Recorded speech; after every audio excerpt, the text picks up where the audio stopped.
আমার মাওলা কেমন মায়ার মাওলা, আমার মাওলা কেমন রহমানুর রহিম। আমার মাওলা তো সবসময় অপেক্ষায় থাকে কখন কোন সময় বন্দা বান্দি আমাকে আল্লাহ কইয়া ডাক দেবে, সঙ্গে সঙ্গে বন্দা বান্দি ডাকে আমি সাড়া দেব।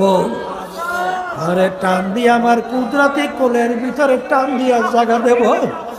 আমার মাওলায় অপেক্ষায় থাকে মান আতানি ইয়ামশি আতাইতুহু হারওয়ালা। বন্দা বান্দি আমার মালিককে পাওয়ার জন্য যখন হাইটে হাইটে রওনা করেন, আমার মালিকের রহমত দৌড় দিয়া যাইয়া এ দুনিয়াদার পাগল, যারা নাকি দুনিয়ার পাগল হইছ, বাজার মৌতে কষ্ট, কবরে কষ্ট, হাসরে মিজানে কষ্ট, কিয়ামতের ময়দানে কষ্ট। আর যারা আমার মালিকের